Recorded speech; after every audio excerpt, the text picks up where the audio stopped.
Will you stay with me? Her alien heart couldn't handle his answer. Ethan Cross had always been good at minding his own business. It was practically a survival skill in a city. Like New Lerna, where too many questions got you in trouble and too much kindness got you robbed. But that night as he cut through a narrow alley on his way home, the sight of a ragged figure huddled near an overflowing dumpster made him stop. At first glance, he thought she was just another unlucky soul, one of the thousands lost in the cracks of the city, but then she moved, and the dim neon light from a broken advertisement panel caught her face. That was when he saw them, her ears long tapered just slightly. Too pointed for a human. Great, Ethan muttered under his breath. I finally found a stray, and she's an extraterrestrial. The woman flinched at his voice, her silver eyes darting toward him in alarm. He put his hands up in what he hoped was a universal sign for I come in peace, and took a slow step forward. Hey, easy, he said. I'm not here to dissect you or anything. She narrowed her eyes. That is an oddly specific reassurance. Ethan huffed a laugh. Yeah. Well, I live in a city where people sell illegal cybernetic kidneys and vending machines, so I figured I should clarify. The woman didn't respond. Instead, she curled in on herself, tugging her hood lower to conceal her face. She was wearing layers of mismatched clothes. Things clearly scavenged or stolen draped over her too thin frame, but it wasn't just her appearance that set off alarm bells in Ethan's head. It was the way she sat, tensed, ready to run like someone who had been running for a long time. And if she was an alien, that meant she was either here legally, which was unlikely given her current situation, or she was in deep, deep trouble. Ethan sighed, glancing down at the small bag of food he had picked up from a corner vendor. Look, I'm not going to report you if that's what you're worried about. He hesitated before crouching down and holding out the bag. You hungry? The woman eyed him wearily, then the bag before finally reaching for it. Her fingers were long and delicate, her nails slightly sharper than a human's. She pulled out a protein bar and examined it with open suspicion. Human food is disappointing, she muttered, peeling back the wrapper. Ethan arched a brow. Oh, I'm sorry, princess. Would you prefer something more gourmet? The woman took a bite. She chewed slowly, expression unreadable, before finally swallowing. Then in a completely deadpan voice she said, I now understand why your species is so obsessed with war. It is a distraction from the taste of your food. Ethan barked out a laugh. All right, tough critic, how about some real food? She hesitated again, but he could see the hunger in her face after a long pause.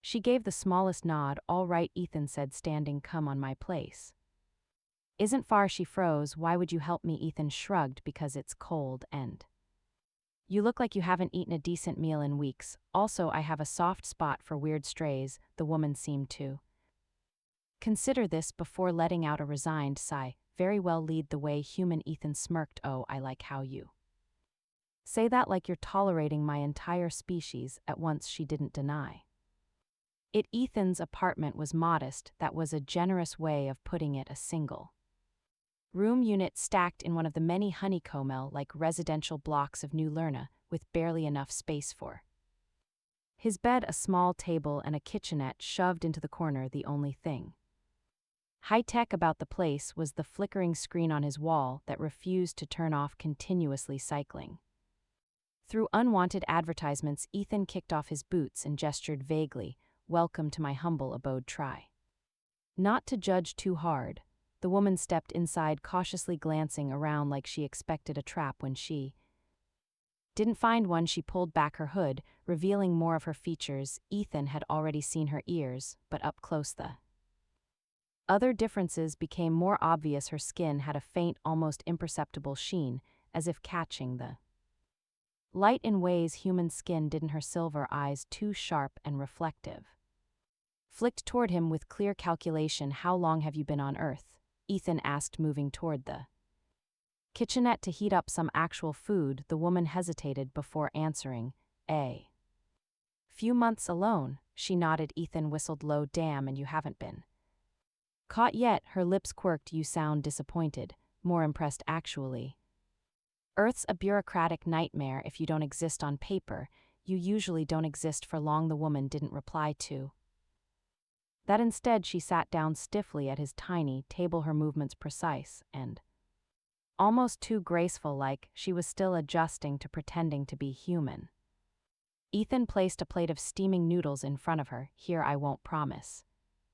It's gourmet, but at least it won't taste like a protein brick." She eyed it suspiciously before taking a bite, then another. Slowly her shoulders relaxed.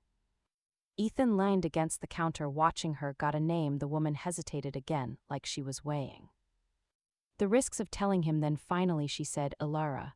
"Alara," Ethan repeated. "Fancy sounds regal." Ara's expression didn't change, but he swore.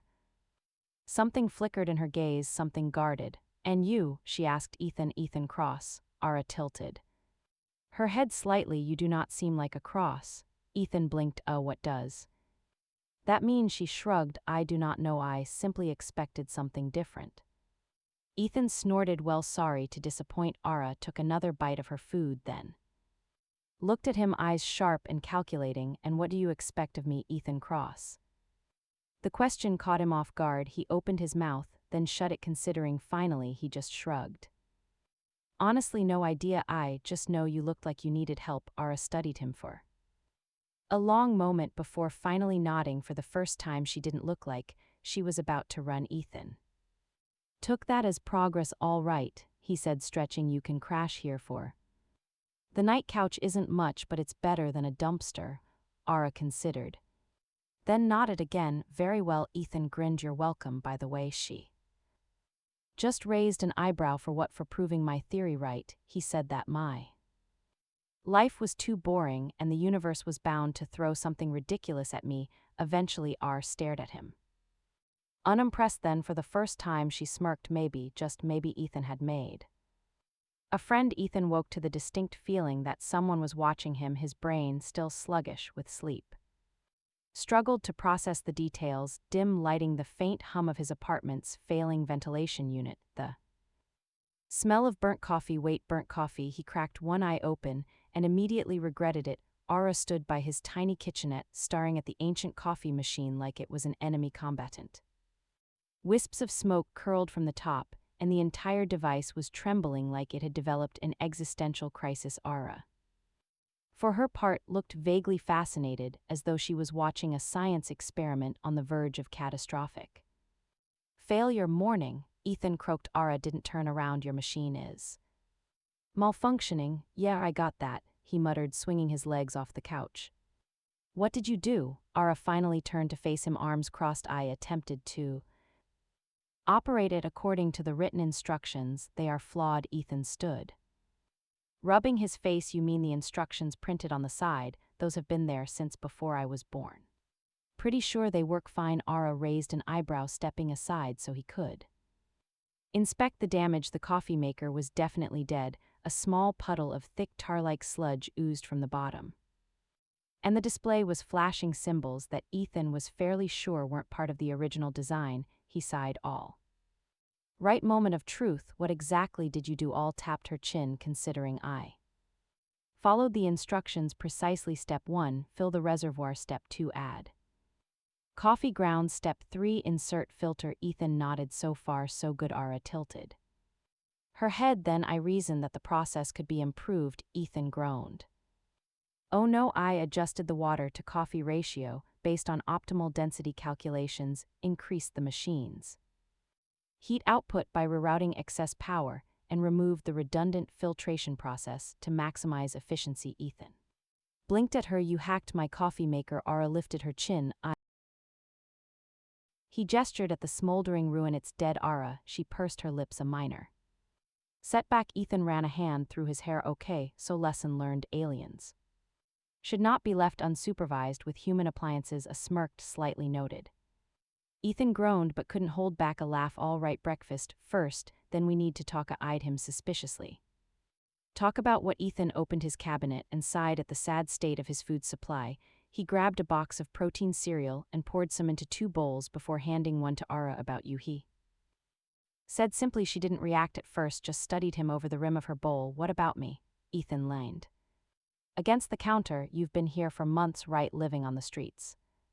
Ara nodded slowly. How come no one's found you yet? She hesitated, her fingers tightening around the bowl. Because I am careful. Careful isn't the same as invisible, Ethan pointed out. You're an alien near human, she corrected with silver eyes and long ears. He continued, not exactly blending in even in a city. Like New Lerna, someone should have noticed our side and set her bowl down. I do not stay in one place for long. I avoid areas with surveillance. I have adapted. Ethan crossed his arms. And yet I found you. She didn't answer. Ethan exhaled. Look, I'm not trying to interrogate you, but if you're in trouble, real trouble, you need to tell me all. Tapped her fingers against the table. Finally, she said, I did not plan to be here. My arrival on Earth was unintentional. Ethan frowned.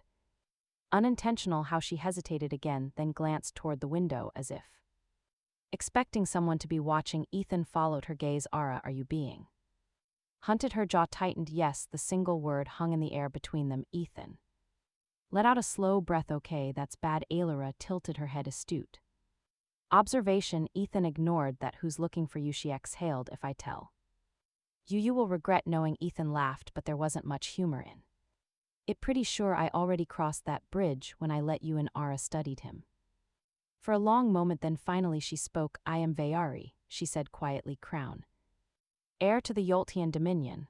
Ethan's brain stalled. He blinked once, twice, then he laughed, because what else could he do? Right, and I'm the Emperor of Mars. Ara just stared at him. Ethan's laughter faded. Wait, you're serious? Yes, he rubbed his face. Of course you are. Our side. I was forced to flee my home, a coup led by my uncle overthrew my family. I barely escaped with my life. I had intended to reach a safe haven, but my transport was sabotaged. I crashed here on your world.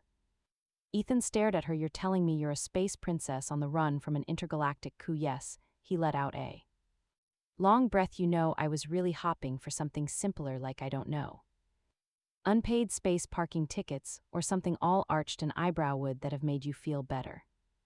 Absolutely. Ara smirked. Then I regret to disappoint you. Ethan groaned and dropped his head onto the counter. Okay, this is fine. Everything is fine. Ara watched him.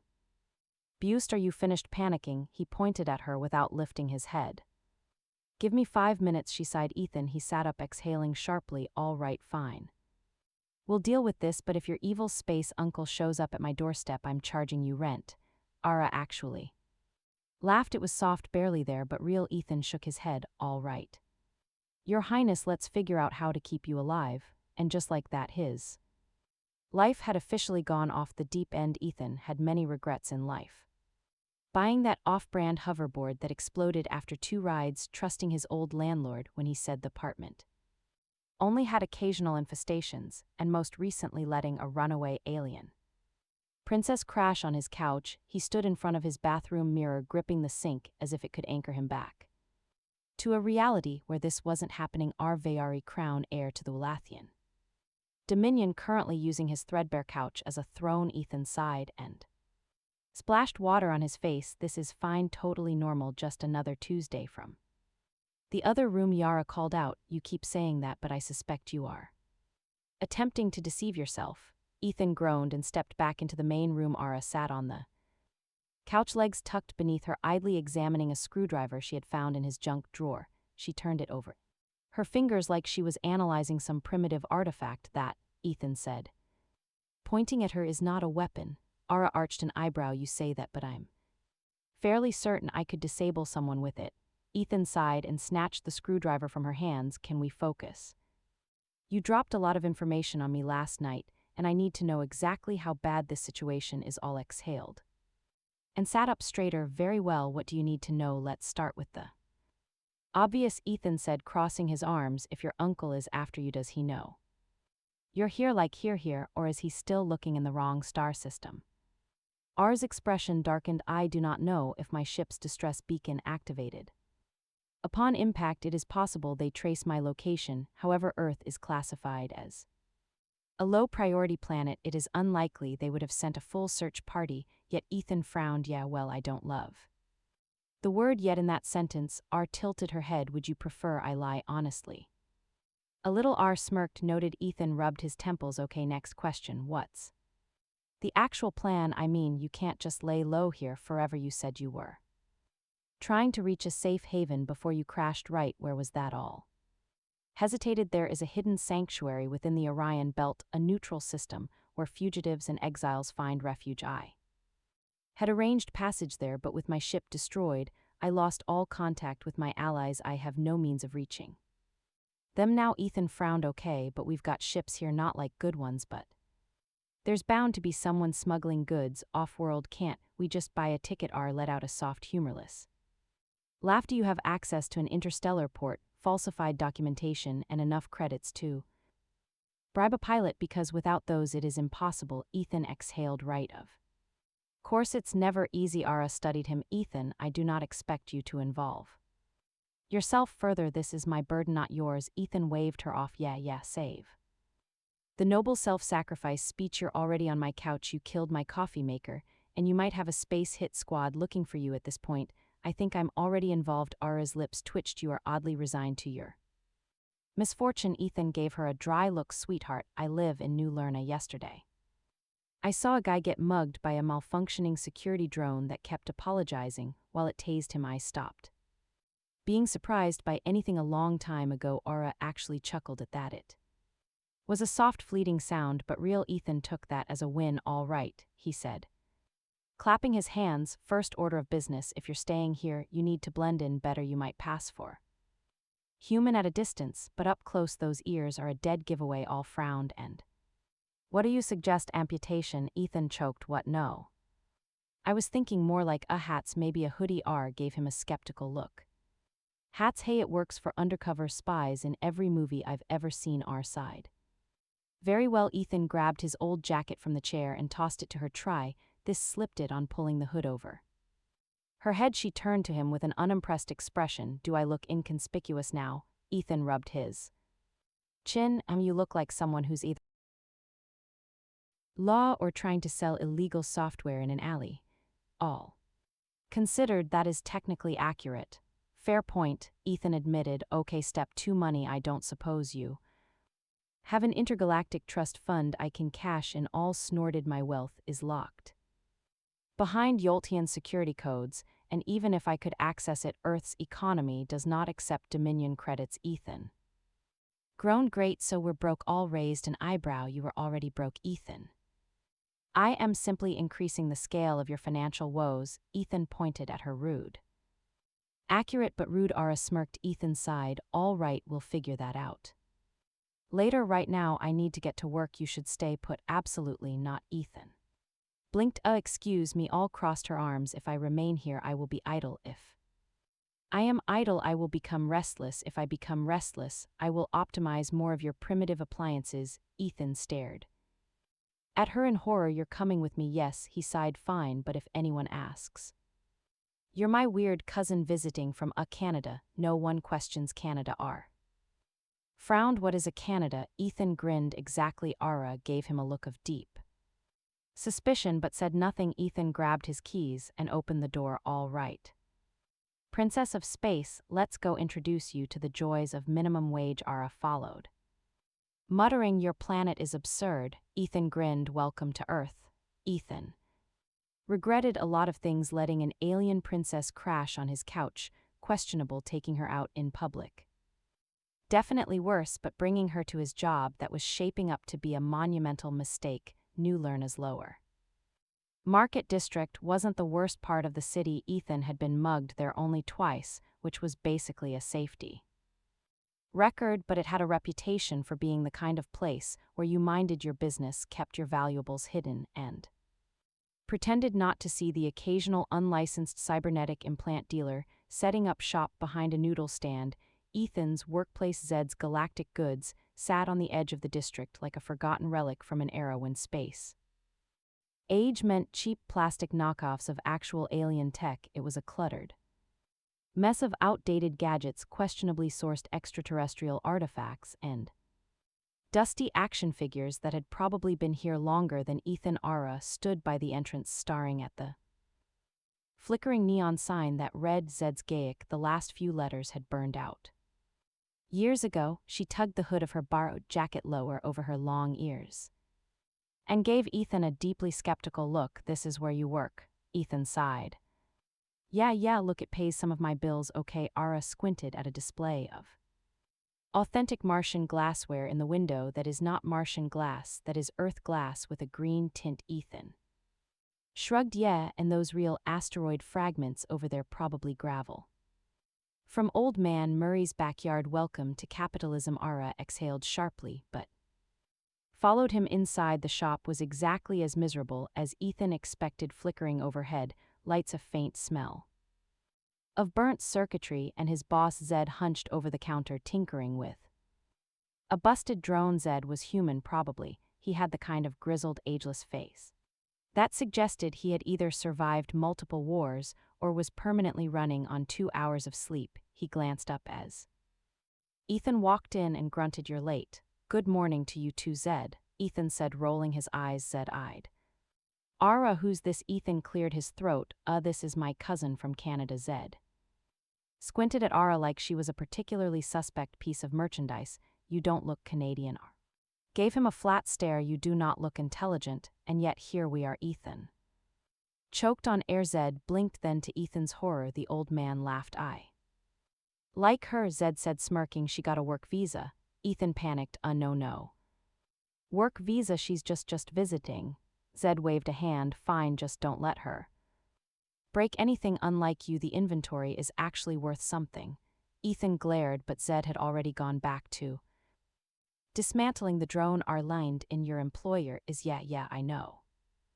"Charming," Ethan muttered. Ara arched an eyebrow. "That was not the word I was going to use." Ethan sighed and grabbed an inventory scanner. "Look, just try to keep a low profile, okay? No hacking into the security system, no optimizing the registers." Ara held up a hand. "I make no promises." Ethan groaned. For the first hour things were surprisingly normal. Ara mostly wandered the shop, examining the merchandise with a mix of fascination and disbelief. Ethan rang up a few customers, most of whom were either tourists looking for overpriced souvenirs or locals trying to sell actual alien junk for quick cash. Then of course everything went downhill the moment Ethan saw the guy walk in. He knew there was going to be trouble. He was tall, wearing a sleek black jacket that screamed government, and had the kind of posture that suggested he'd never slouched a day in his life. His gaze swept over the store before landing on the counter. Ethan straightened. "Welcome to Zed's Galactic Goods. How can I do you sell off-world technology?" The man interrupted. Ethan forced a smile. "Define off-world." The man reached into his jacket, and Ethan had approximately 1 second to panic before he realized he was pulling out a badge, not a weapon. "Agent Grayson, Earth Security Division," the man said. "We're tracking unregistered extraterrestrial activity in this sector. Have you seen anything unusual?" Ethan's brain short-circuited. Ara, who had been standing behind a shelf pretending to be interested in a genuine Venusian energy crystal, it was plastic, casually stepped into view. Ethan wanted to scream. Grayson's gaze flicked to her, and for a moment Ethan swore he saw something sharp in his expression. "Who's this?" Grayson asked. Ethan swallowed. My cousin." Grayson tilted his head. "From Canada?" Ar nodded smoothly. "Yes, the cold, barren tundra of the north." Grayson stared at her. "What part?" Ethan jumped in. "Oh, you know, the remote part." Grayson's eyes narrowed slightly, but before he could press further, the store's ancient security alarm, long since broken and mostly decorative, suddenly crackled to life. A robotic voice blared. "Intruder detected. High-level threat. Please vacate the premises immediately." Ethan and Zed exchanged looks of absolute confusion. Grayson's posture stiffened. His hand moved toward his holster. Ethan glanced at Ara. Ara casually examined her nails. Ethan resisted the urge to scream. "Well, this is awkward," he said weakly. Grayson's gaze snapped back to him. "You're coming with me." Ethan held up his hands. "Okay. Let's not." Zed, who had not looked up once from his drone, grunted. "If you want to take him, you better pay me first." Ethan gawked. "Are you serious right now?" Zed shrugged. "You break it, you buy it." Grayson ignored him. He pulled a small scanner from his pocket and aimed it at Ilara. The device let out a sharp Beep then wed like a dying cat. Grayson frowned and smacked it against his palm. The scanner flashed red, then sparked violently before shutting off. Completely, Ara tilted her head. Oh dear. Grayson's eyes widened. You are grabbed. Ethan's wrist. Time to go. Ethan barely had time to sputter a protest before Ara yanked him toward the exit. Grayson lunged after them, but at that exact moment the security alarm exploded, sending a shower of sparks through the store. Ethan had no idea what Ara had done, but he wasn't sticking around to find out. As they bolted into the crowded street, Ethan shouted, I told you not to touch anything. Ara smirked. I make no promises. Ethan never thought he'd be sprinting through the lower market district with an alien princess gripping his wrist like a vice while an Earth security agent shouted behind them, and yet here he was ducking past food stalls, dodging suspiciously cheap cybernetic vendors and internally screaming as he tried not to trip over a guy selling authentic space rat meat on a stick. Left, shouted. Ethan didn't think he just obeyed, nearly crashing into a stack of glowing fish tanks. The lumafins inside blinked at him unimpressed. Behind them, Agent Grayson was doing his best action movie pursuit, shoving past bystanders, his coat billowing dramatically. Ethan hated how cool it looked. This was your fault, Ethan gasped as they ran. You had to mess with the scanner. Ara scoffed. That scanner was already broken.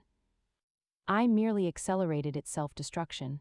Great, love that for us. They shot past a fruit stand and the vendor yelled something in a language Ethan didn't understand. He barely had time to process neon signs and street lights before Alara yanked him down a narrow alley. Okay, Ethan panted. We need a plan A. Good plan, preferably one where I don't die. Ara scanned the area with sharp, calculating eyes. I have a plan, Ethan groaned. Oh no.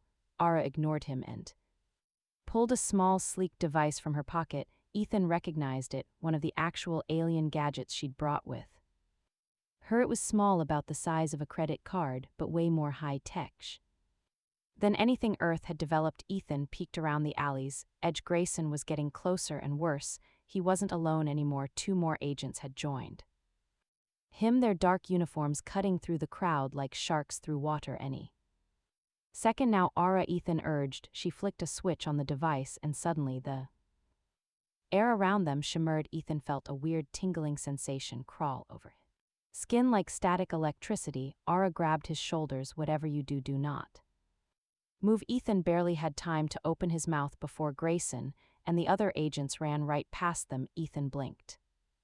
What all? Smirked. Invisibility field, short range, limited time. Ethan gawked.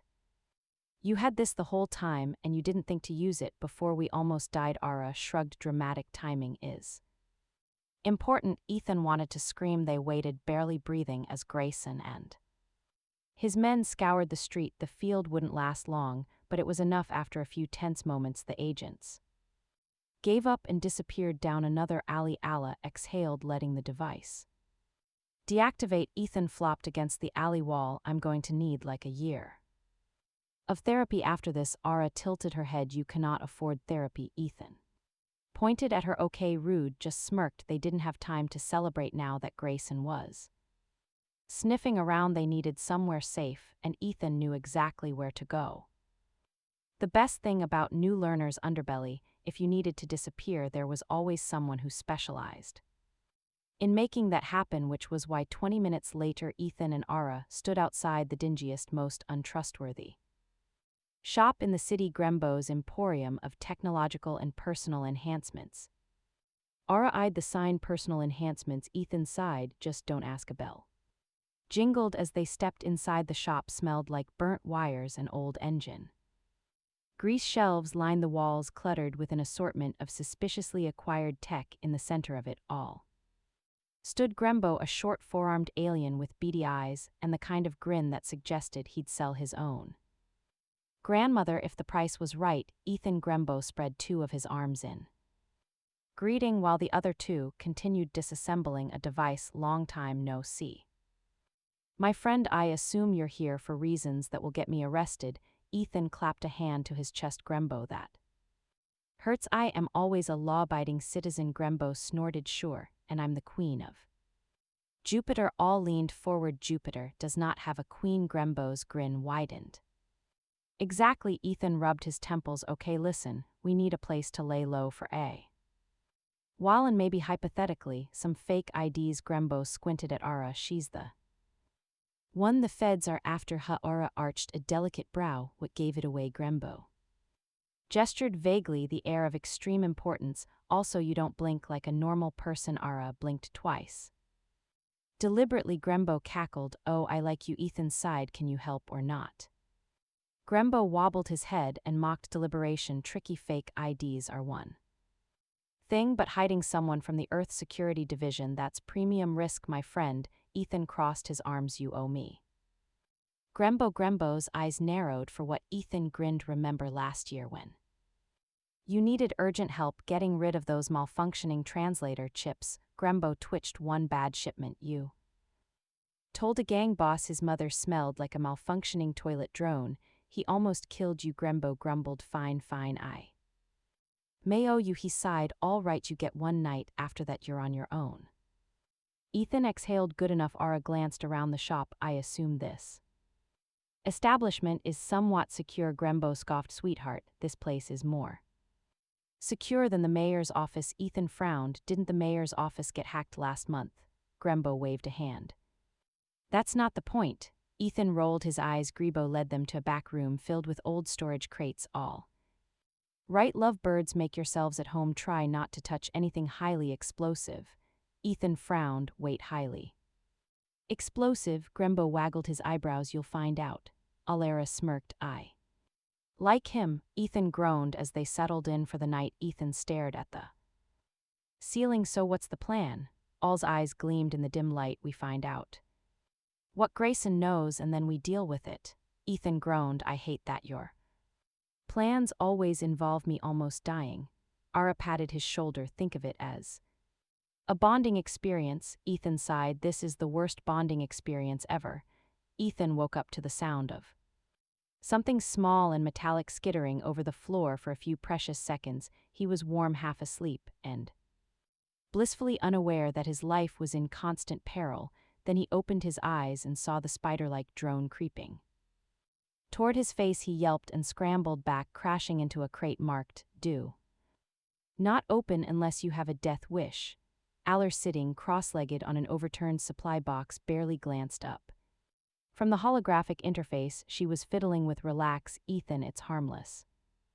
Ethan eyed the mechanical horror. That thing has knives for legs. The drone made a soft chittering noise as if offended. Ara finally looked at him. It only uses those for special occasions. Define special occasions. Ara considered. Primarily assassinations. Ethan's face went pale. And you have it. Why? Ara reached down, scooped up the little murderbot and scratched what Ethan assumed was its equivalent of a head, because it's adorable. The drone beeped happily. Ethan buried his face in his hands. I am so tired. Before he could start a full-blown rant about how murderbots did not count as pets, the shop's main door buzzed. Someone was outside. Grembo's voice crackled over the intercom. Buddy, you got company. Ethan and Ara exchanged a glance. Good company, or we're about to die company? Ethan asked. Grembo chuckled. A little of column A, a little of column B. Ara was already on her feet, pressing against the wall near the door. Ethan followed her lead. Grembo, being the very reliable person he was, opened the door without waiting for a decision. The visitor stepped inside, her dark boots clicking against the metal floor. Ethan peeked around the edge of a crate. He recognized her instantly. Lieutenant Mira Solis. Tall, sharp-eyed, and perpetually exasperated, Mira had once been one of Ethan's closest allies back when he was still part of the security force and not a wanted man hiding in a shady tech shop with an alien princess. Mira exhaled, rubbing her temples. Ethan, I swear to every deity in the galaxy, if you make me regret coming here, I will shoot you. Ethan grinned and stepped into view. Mira, great to see you. Love what you've done with your hair. Mira narrowed her eyes. I haven't changed it. Ethan nodded. Still great. Crossed her arms. Who is this? Mira gave her a long, obsessing look. I should be asking you that Ara smiled in that slow, dangerous way that made Ethan nervous. Ara. Mira's eyes flicked to Ethan, and you're harboring a fugitive. Why? Ethan sighed. It's a long story. Mira gestured toward the nearest chair. Then you'd better start talking. By the time Ethan finished explaining, Mira's expression had gone from exasperated to something bordering on genuine concern. So just to summarize, she said, pinching the bridge of her nose, you picked up a random alien woman off the street. Princess Ara, corrected Mira. Ignored her, and now Earth security, led by Grayson of all people, is after you. Because she's got some kind of classified royal tech. Ethan nodded. That about sums it up. Mira exhaled. Ethan, do you ever make good life choices? Ethan grinned. I mean, I chose to befriend you. That was a solid decision. Mira stared at him deadpan. I want you to think very hard about whether or not that was a good decision. Ethan opened his mouth, then closed it. Fair. All meanwhile was studying Mira with quiet curiosity. You work for Earth security? Mira shrugged. I did not anymore. Ethan raised an eyebrow. Wait, what? Mira sighed. Let's just say Grayson and I had a disagreement. Ethan blinked. Did you punch him? Mira hesitated. Ethan gasped, held up a finger. In my defense, he deserved it. R nodded approvingly. I like her. Mira sighed. Lucky me. Ethan leaned forward. So what now? If Grayson's still gunning for us, we need a plan. Mira frowned. Actually, I might have something. She pulled out a small, sleek device similar to the one Ara had used earlier. R's eyes narrowed. Where did you get that? Mira smirked. Turns out Grayson's been keeping a lot of classified tech off the books, and I have a friend in security who's not too fond of him. Ethan grinned. Oh, I love when corruption works in my favor. Mira ignored him. This thing, it's a security bypass module. If we can get close enough to Grayson's terminal, we can wipe his database. No more records of Ara, no more bounty on your heads. Ethan's stomach dropped. That sounds insanely risky. Mira smirked. Oh, it is. Ara tilted her head. I assume you have a plan. Mira leaned back, looking way too pleased with herself. Of course, we break into Grayson's office tonight. Ethan made a strangled noise. Tonight? Mira nodded. Ara considered. That is bold. Ethan threw up his hands. That is stupid. Mira grinned. Same thing. Ethan groaned. I hate this. Mira clapped him on the shoulder. That's the spirit. Ara turned to Ethan, her eyes gleaming with something dangerously close to excitement. You said you wanted a good plan. Ethan slumped forward, muttering into his hands. I should have asked for one where I don't almost die. Ara patted his head. We all make mistakes. Mira stretched. All right, lovebirds, get ready. We move in 3 hours. Ethan exhaled slowly. This is the worst idea I've ever agreed to. Mira smirked. Oh, just wait, it gets worse. The alarms had finally stopped blaring. That should have been a good thing, but Ethan had learned long ago that silence was often worse. Silence meant someone was planning something, and when that someone was Grayson, it usually involved explosions, betrayal, or a combination of the two. He peeked around the edge of the ruined security terminal. The office was in chaos. Burned out screens, toppled furniture, and an unfortunate chair that had somehow caught fire and continued to smolder despite there being no visible fuel source. Ara crouched beside him, her long ears twitching as she scanned the room. Mira was already on the move, stalking toward the command console where Grayson had fled moments ago. The plan had mostly worked, breaking in, bypassing security, and wiping R's records from the system. But then, because the universe hated Ethan, Grayson had shown up with armed guards, leading to an extremely unpleasant shootout. Ethan rubbed his shoulder. So does this count as a success? Mira didn't even look at him. Depends. Are we dead? Not yet. Then sure, success. Ara, ever the optimist, adjusted the glowing wrist device that had helped them crack the system. I would say this was more than a success. With the data erased, I am no longer a fugitive. The bounty is gone. Ethan exhaled. Good, because I really don't want to keep fighting off bounty hunters every time I get a cup of coffee. All tilted her head. You could always make coffee at home. Ethan gave her a look that is not the point. Before could continue her misguided attempts to fix his caffeine habits. Mira let out a low whistle. Guys, she was staring at something on the terminal's cracked screen. Ethan and Ara hurried over. Oh great, Ethan muttered, reading the display. More bad news because we haven't had enough of that.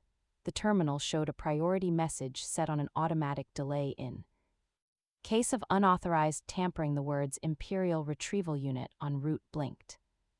Ominously, Mira swore under her breath. Looks like Grayson had a backup plan. Even with the records gone, he must have set up an alert to Ara's people. There's a fleet ship inbound. Ara's face was unreadable. They will take me back. Ethan suddenly felt cold. And if you don't go willingly, Ara exhaled, her hands clenching. Then they will not ask twice. Mira turned to Ethan. We need to get out of here. Ethan was already shaking his head. We can't just run. I know what this means, Ara interrupted, her voice firm. And I do not know what to do. Ethan had never seen her look uncertain before, not like this. Not afraid, he swallowed. Then we figure it out together. Mira glanced at them, then sighed. All right, lovebirds, if we're doing this, we need a plan fast. Ethan looked at the screen again, mind racing. How fast can that fleet ship get here? R studied the data. 30 minutes. Mira whistled. Could be worse. Ethan shot her a look. Could be a lot better. R took a deep breath. There may be another way. Ethan straightened. I love other ways. She turned toward the wrecked security system. If we can override the fleet's communication relay, we can send false coordinates, make them believe I've already left the planet. Mira grinned. Now, that's a plan I can get behind. Ethan, however, frowned. Won't they figure it out eventually? R nodded. Yes, but by then we will be gone. Ethan had a very bad feeling about what she meant by gone. The plan was reckless, possibly the worst one yet, but somehow they pulled it off. R's fabricated transmission had sent the retrieval unit chasing a phantom signal halfway across the system. By the time they realized they'd been tricked, Ethan, Ara, and Mira had already disappeared into the chaos of the lower districts. Mira adjusted her coat as they walked through the neon-lit back streets. Well, that was fun. Let's never do it again. Ethan groaned. I second that. Ara, walking beside him, was quiet, not sad, not uncertain, just thoughtful. Ethan nudged her. You okay? She looked at him. I am free. That should have been a good thing, but the way she said it, so softly, so carefully, it sounded heavy. Ethan hesitated. You don't sound happy about that. She was silent for a long moment. Then she smiled, but it was a small smile. I do not know what comes next. Ethan took a deep breath. Well, I don't either, but we'll figure it out. R studied him. You would stay even now? Ethan laughed, shaking his head. I broke into a government facility for you. I fought off bounty hunters. I let a murder drone sleep in my apartment from inside Ethan's coat. The tiny spiderbot beeped in protest. Ethan ignored it. I've already given up everything to keep you safe. Leaving was never an option. All looked at him for a long time. Then finally her small smile turned into something real, something warm. She reached out, taking his hand. Then I suppose we will figure it out together. Mira groaned. Gh, disgusting. I'm leaving before you two start gazing into each other's eyes. Ethan grinned. Oh, come on, stay. We'll gaze at you too. Mira rolled her eyes. I hate you. Ara tilted her head. I think she actually likes us. Mira sighed. I really hate you. Ethan laughed, squeezing Ara's hand. They had survived. They were free, and for the first time in a long time, the future, however uncertain, felt like something worth looking forward